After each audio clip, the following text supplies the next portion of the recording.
자, 오전에 이제 제시해드렸었던 그 문제 몇 가지 중에서 이제 필요한 것들 몇 개 풀이를 진행을 할 건데, 일단 프로젝트를 만드는 과정까지 같이 포함해서 얘기를 할게요.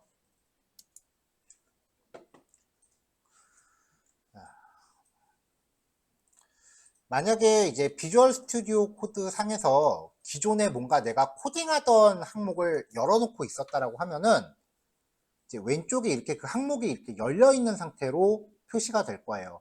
껐다 켜도 내가 마지막으로 작업하던 폴더가 열려 있는 경우가 많아요. 그렇게 되면은 이제 왼쪽에 그 자바 프로젝트 생성하는 그 버튼이 안 보이잖아요.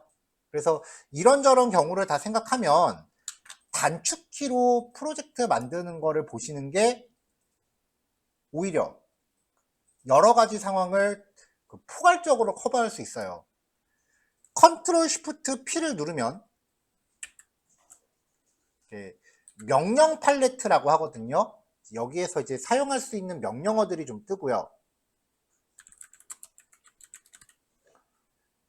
단어를 한두 개 검색하다 보면은 그 단어가 매칭되는 명령들이 보이는데, 일단 여기서 해야 되는 거는 자바 크리에이트라고 검색을 합니다. 그러면 자바 콜론 크리에이트 프로젝트라고 항목이 보일 거고요. 화면을 한번 확대시키면 얘가 자꾸 명령창이 없어져서 여러 번 불러야 돼요. 자, 그럼 그 다음에 이제 뭔가 선택하는 거 나오는데, 여기서는 제일 위에 No Build Tools 선택하면 돼요. 나중에 진도가 조금 진행이 되면은 이제 그래들이라는 애를 쓸 거예요. 메이븐하고 그래들이 같은 종류인데, 메이븐은 조금 옛날 거고 그래들은 좀 최신 거거든요. 여기 스프링부트라고 하는 항목이 우리의 최종 목적지입니다. 나머지는 사실 저도 써본 적이 없고요. 자, 일단 No Build Tools를 선택하면은 이제 이번에 작업할 거를 어디에 만들까요? 라고 이렇게 창을 물어봐요. 근데 여기서 이제 조심하셔야 되는 게, 기본적으로 얘가 내가 현재 열어놓고 있는 공간을 열어서 보여줘요. 여기서 그냥 확인 버튼 눌러버리면은 기존에 작업하던 거 안에 작업 결과물이 또 들어가게 돼요. 이 폴더 하나가 우리가 진행하는 각각의 개별적인 단원으로서 존재하는 건데, 1단원 안에 2단원 있고 2단원 안에 3단원 있고 이런 식으로 만들면 안 되겠죠, 당연히. 1단원, 2단원, 3단원 이렇게 쭈루룩 나열해야 되잖아요.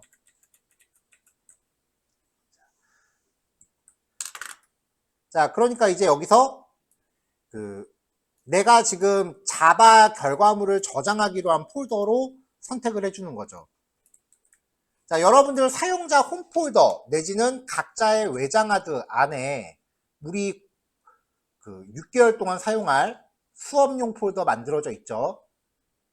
그 안에 각각의 과목별로 폴더들이 쭉 나열이 돼 있는데, 현재는 첫 번째 과목 자바 기본에 대해서 하고 있으니까 이 폴더를 선택해 주시면 돼요.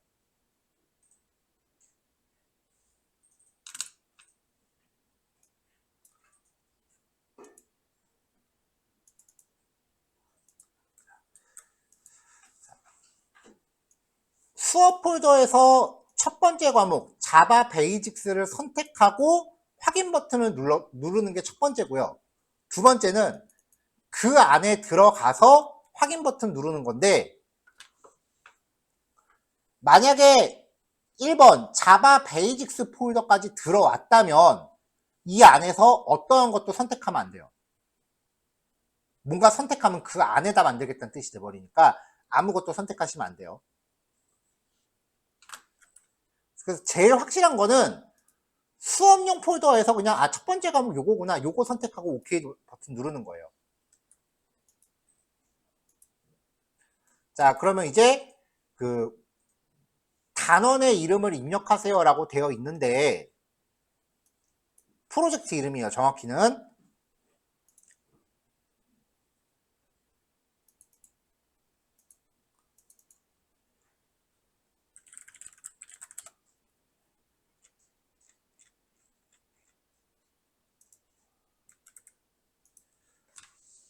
프로젝트 이름은 매번 PPT에 있는 요 왼쪽에 요 단원 이름을 입력해 주시면 되고요. 근데 PPT마다 맨날 1, 2, 3, 1, 2, 3, 1, 2, 3 이렇게 갈 거예요.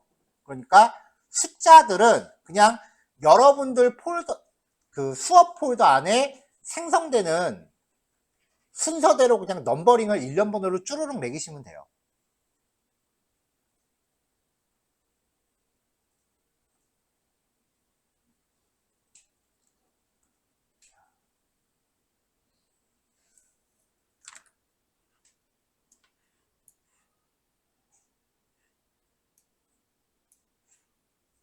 자, 그래서 우리가 지난주에 몇 번까지 했었죠?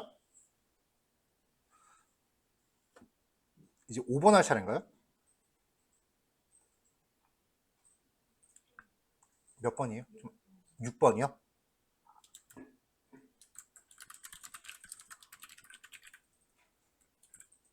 자, 그래서 이제 오늘 만들 거는 프로그램 흐름 제어라는 단원이에요. 새로 드린 교환은요.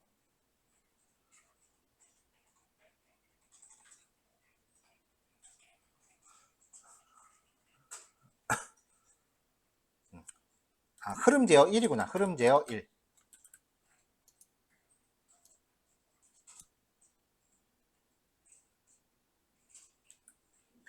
원칙적으로 프로그래밍 관련된 폴더나 파일은 한글이나 띄어쓰기 하면 안 됩니다. 띄어쓰기는 진짜 안 되고요. 그래서 띄어쓰기를 해야 될 위치가 있다라고 하면 이렇게 언더바로 표기하셔야 되고요. 지금은 그래도 어떤 내용인지 주제를 바로 폴더 이름 보고 바로 이해를 해야 되니까 제가 프로젝트 이름을 한글로 넣고 있어요. 파일 이름이나 이런 것들. 왜냐면 아직까지는 괜찮거든요. 근데 나중에 스프링으로 들어가면은 그때는 진짜 한글 경로를 인지를 못해요. 한글 쓰는 거는 당분간만이에요. 자, 이렇게 입력하고 엔터 누르면 창이 새로 열리는데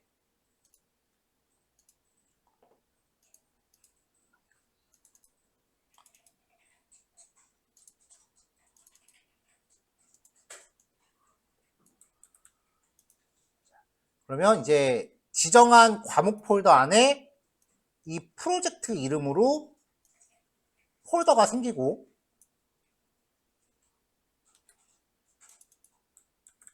이 폴더 안에 보이는 것과 똑같은 항목들이 있어요. 그래서 내가 파일을 만들거나 뭔가 이름을 바꾸거나 이동시키거나 한다면 윈도우 폴더 창에서 직접 작업하셔도 되고 이 비주얼 스튜디오 코드에서도 마우스 우클릭하면 다 메뉴 나오거든요. 이름 바꾸기, 삭제 뭐 이런 거요. 네, 여기서 하셔도 양쪽이 똑같이 작업을 해요. 왜냐면 똑같은 거니까. 프로젝트 만들면 매번 있는 리듬이라는 이름의 파일은 지우셔도 됩니다. 맨날 생기는 파일이에요. 저는 이거 귀찮아서 웬만하면 지워요. 마지막으로 src라고 하는 폴더가 우리가 이제 코딩할 때 만드는 걸 소스 코드라고 하죠. 소스 줄임말이에요. 그래서 모든 실습은 이 src 폴더 안에 만드셔야 돼요. src 폴더 밖에 만들면 작동 안 합니다.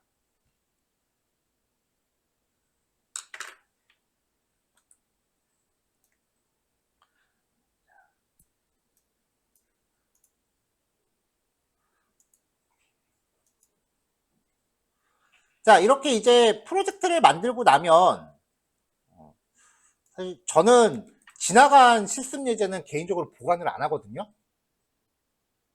그래서 지난주에 했던 거 지금 다 지웠어요. 그래서 이거밖에 없는 거예요. 왜냐면은 제가 지금 이거 똑같은 수업을 너무 많이 해요. 주말에도 똑같은 내용 또 했거든요. 그래서 이게 매번 내용이 중복이 돼서 보관을 잘 안 해요. 그래서 지금 폴더에 지금 저는 그 PDF 교환 말고 다 지웠어요.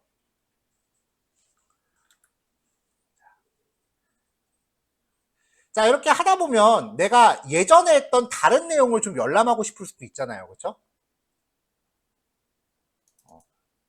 예전에 이쪽은 이제 수업 자료 원본이에요. 예전에 했었던 자료를 좀 열어보고 싶을 수 있잖아요. 그러면은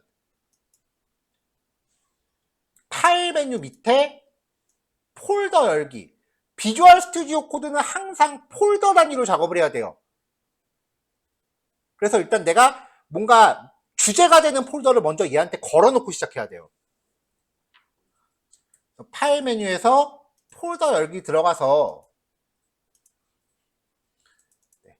열고자 하는 프로젝트 폴더를 여시면 이렇게 열리죠. 근데 이거보다 더 쉬운 방법은 내가 열람하고 싶은 폴더가 있으면 그냥 그 폴더를 여기 왼쪽에 탐색기 말고요. 가운데 영역. 가운데 코딩하는 영역에다가 폴더째로 갖다 놓으시면 그 폴더가 열려요. 빠르긴 이게 제일 빨라요. 이렇게.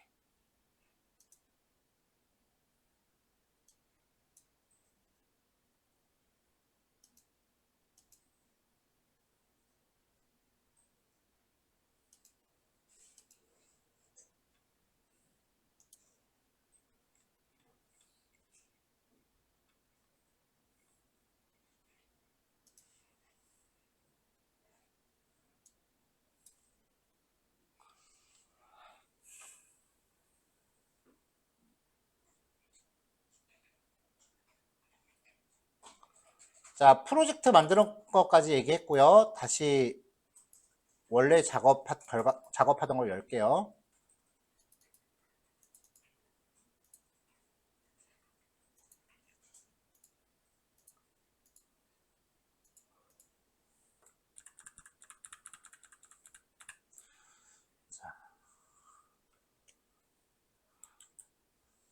자, 기본적으로 app.java라는 이름의 파일이 프로젝트를 생성하면 매번 만들어지는데 이 기본 파일은 지우셔도 돼요. 1단원 실습 과제 말고는 더 이상 안 쓰니까 이 기본 파일은 삭제하셔도 되고요.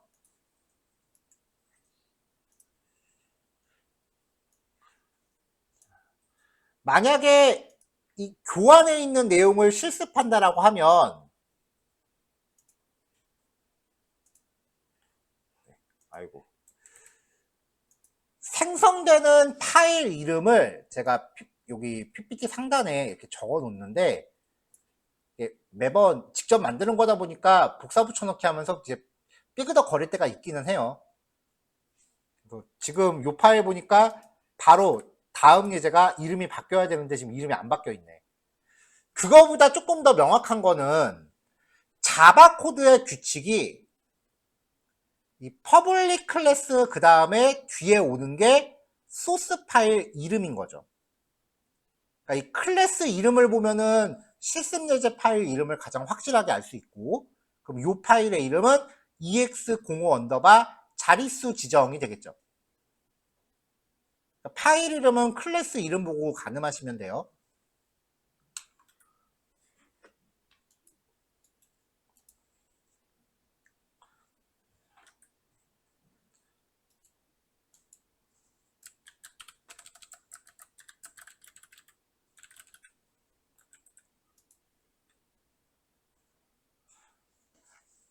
자, 파일은 항상 이 src 폴더 안에서 생성해야 되고요.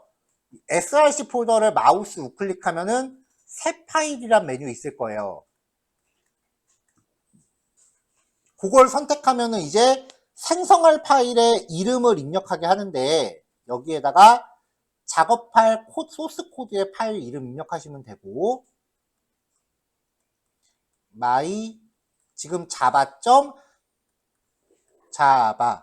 만들었는데 중요한 거는 이름 뒤에 확장자까지 꼭 지정해 줘야 된다는 거. 확장자 개념에 대해서는 그 1일차 교환 파일 보면은 나와 있으니까 좀 더 점검이 필요하신 분들은 체킹하시고요.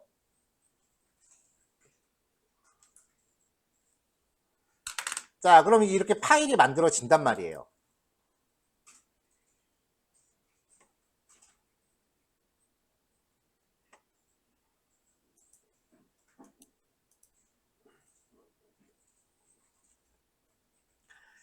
그리고 프로그램의 시작점인 메인이라는 이름의 블록을 만들어야 됐었죠. 메인 만들 때는 public static void main string 대괄호 열고 닫고 ARDIS. 이게 자바 프로그램의 시작점을 의미하는 사전에 약속된 코드 블록이에요.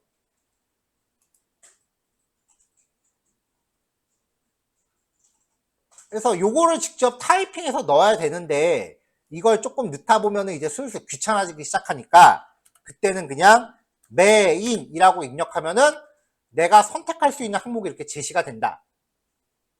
이 중에 위에 거건 아래 거건 상관없어요. 똑같아요. 그래서 main이라고 입력하고 원하는 거 선택한 다음에 엔터키 땅 치면은 메인이 자동으로 세팅이 되죠.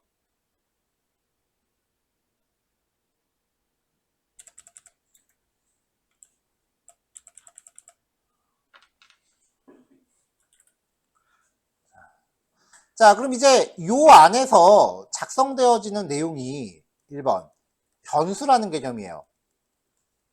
이 변수는 우리가 어렸을 때 수학에서 x는 1 이렇게 배웠던 그 변수랑 개념이 똑같아요. 컴퓨터 안에 저장될 수 있는 데이터를 뜻하는데 그게 막 썼다 지웠다 할 수 있어서 변수라고 부릅니다. 변수 만드는 방법은 값의 종류를 먼저 명시하고 그 다음에 뒤에다가 변수 이름 하고 세미콜론. 프로그램 코드는 항상 세미콜론으로 명령 하나가 끝났음을 지정을 해줘야 돼요. 자, 이거를 선언이라고 부르죠. 선언이 끝나면 값을 할당을 해야 되는데 할당은 변수 이름 이퀄 내가 저장할 값 이렇게 처리를 합니다. 이렇게 소스 코드 상에 1, 10, 3.14 이렇게 대놓고 명시되는 이 수치 값들을 리터럴이라고 하고요. 이 값의 종류를 데이터 타입이라고 하는데 크게 정수, 실수, 그 밖에 기타 유형이 있어요. 정수는 바이트, 쇼트, 인트, 롱이 있죠. 실수는 플루트, 더블이 있고요. 기타는 차와 불린이 있다. 정수 계열 값 중에 대표는 인트예요. 그리고 실수 계열 값 중에 대표 값은 더블이에요. 뭐 기타 유형은 딱히 뭐 대표할 게 없어요. 왜냐면 각자 하나씩만 있으니까. 그래서 일단 우선적으로 기억해야 되는 건 인트, 더블, 차, 불린 이 네 가지입니다. 각각의 유형들이 어떤 특성을 갖는지는 기억 잘 안 나시면 교환을 찾아보세요. 두고두고 열어보시라고 힘들게 만들어드린 교환이에요. 기본적으로 그 교환 하나 만드는데 파일 하나당 거의 최소 3일에서 일주일 정도 걸려요.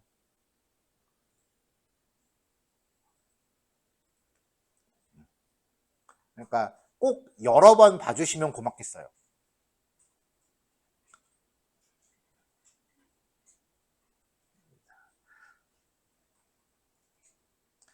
자, 그러니까 우리가 그 학교에서 x는 1이라고 하는 변수 값을 만드는 게 프로그램에서는 1이니까 정수겠죠? 인트형 변수 x 만들고 x는 1을 대입한다. 이렇게 코딩을 한다고요. 이거를 축약하면은 한 줄에 모아서 int 타입의 x는 1 이렇게 표현하죠. 자, 이렇게 만들어진 변수는 일단 첫째, 출력을 할 수 있습니다. 출력을 할 때는 system.out.println 이라고 하는 자바의 출력 명령어를 사용해요.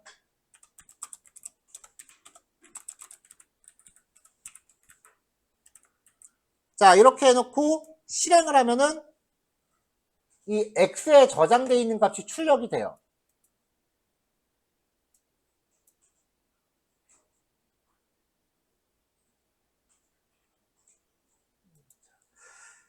자, 자바의 기본, 자바가 표현할 수 있는 그 데이터의 유형 중에 스트링이라고 하는 애가 있는데, 얘는 따옴표로 감싼 문장을 표시해요.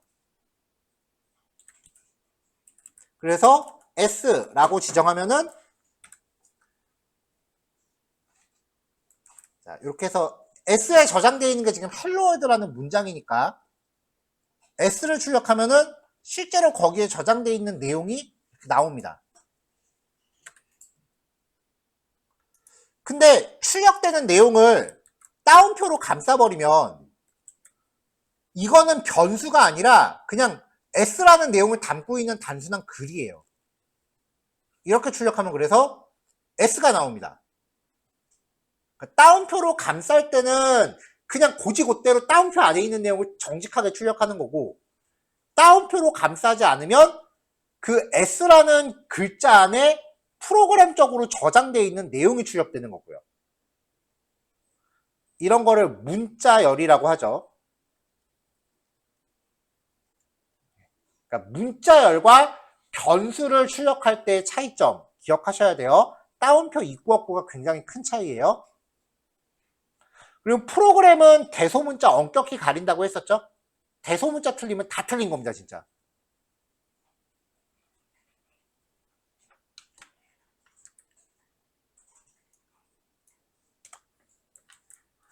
자, 그 밖에 이제 이런 변수를 가지고 기본적으로 우리가 할 수 있는 게 더하기, 빼기, 곱하기, 나누기예요. 근데 나눗셈 같은 경우는 두 가지가 있었죠. 슬래시만 처리할 때는 몫을 구하고요. 퍼센트를 처리할 때는 나머지를 구합니다. 그래서 5 나누기 2라고 하면은 몫을 구하니까 2가 나와요. 근데 5% 2라고 하면은 나머지를 구하니까 1이 떨어져요. 더하기 빼기 곱하기는 그냥 여러분들이 알고 계신 상식선에서 해결하시면 되고요. 자, 이런 사칙연산자가 발전돼서 단항연산자 더하기 빼기 곱하기 나누기, 자, 뭐 x의 2,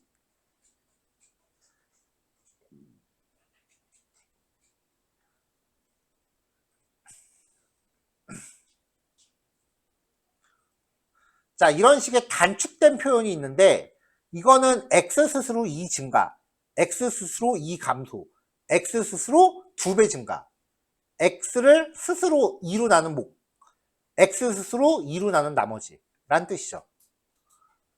그 다음에 이제 증감연산자 있었죠. 플러스 플러스 x 마이너스 마이너스 플러스 플러스 x 마이너스 마이너스 x. 자, 요 두 개는 플러스 이퀄이나 마이너스 이퀄의 변형인데 들어오는 값이 1일 때만. 그래서 스스로 1 증가, 스스로 1 감소.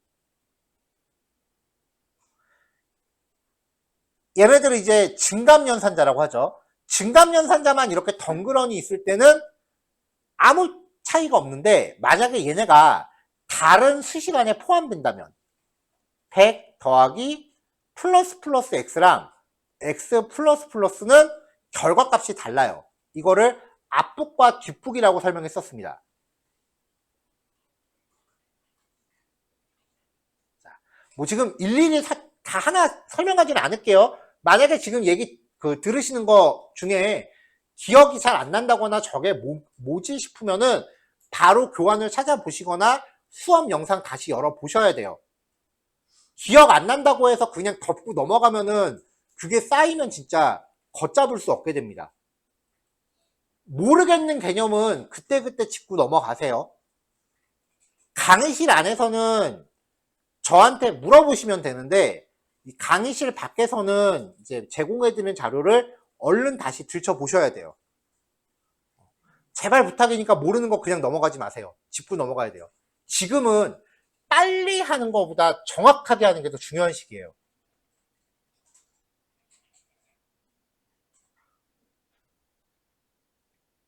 각자의 시간이 다 달라요. 도달하는 시간들이 다 달라요. 그러니까 내가 조금 오래 걸리거나 늦는 것 같다고 해서 조급해하지 마시고 정확하게 하려고 노력하세요. 괜찮아요. 아직 시간 많아요.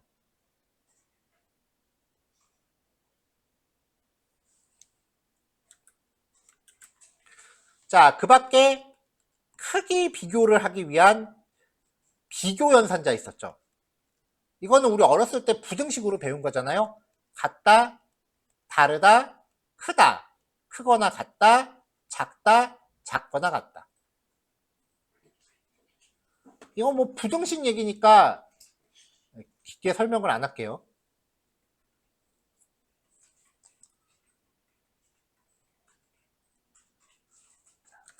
자, 그 다음에 이제 오늘 짚어드린 문제에서 이걸 쓰는 케이스가 나왔었는데 삼항연산자라는 게 있었습니다.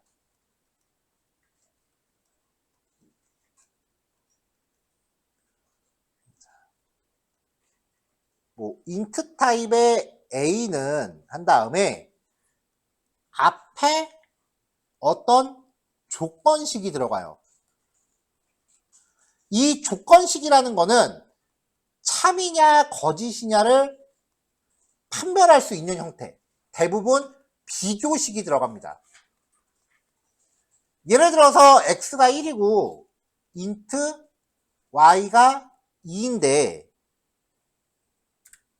조건식에 x가 y보다 작다 라고 표기를 하면은 x가 1이고 y가 2니까 이 조건식은 참이죠. 그리고 그 뒤에 물음표와 땡땡이가 있는 연산자예요. 마지막은 한 줄 끝내야 되니까.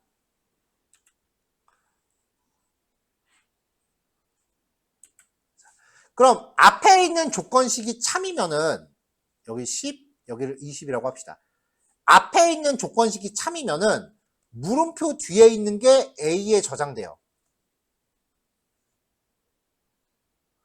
만약에 물음표 앞에 있는 조건식이 거짓말이다, 맞지 않는 명제다, 그러면 뒤에 있는 게 여기에 저장돼요. 네, 오늘 문제 중에 요거 사용하는 문제가 좀 있었고요. 네, 그 밖에 내용을 출력할 때 쓰는 escape 문자, 역슬래시 n이라던가 역슬래시 쌍따옴표, 이런 특수 기호들 얘기했었습니다. 그리고 system.out.printf를 통해서 출력할 수 있는 형식 문자 %d, %f, %g, %s가 있었죠. %d는 실수, 정수. %f랑 %g는 소수점을 갖는 실수인데 %f는 소수점 6개짜리까지, %g는 소수점 4개짜리까지. %s는 문자열.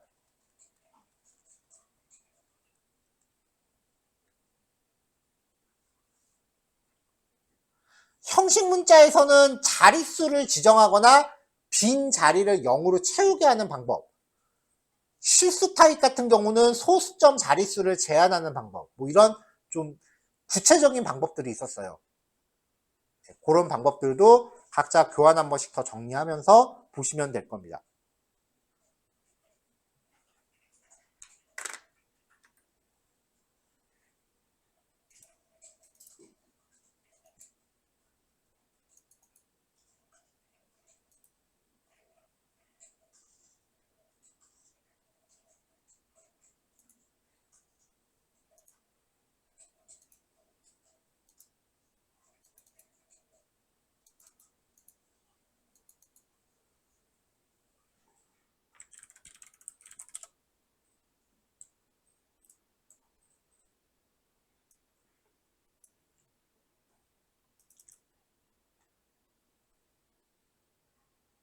벌써 55분이구나. 자, 3시 10분까지 쉬었다가 요거 문제 풀이 하고요. 그 다음에 아까 배포해드린 그 PPT 교환에 있는 거 진도 진행할게요.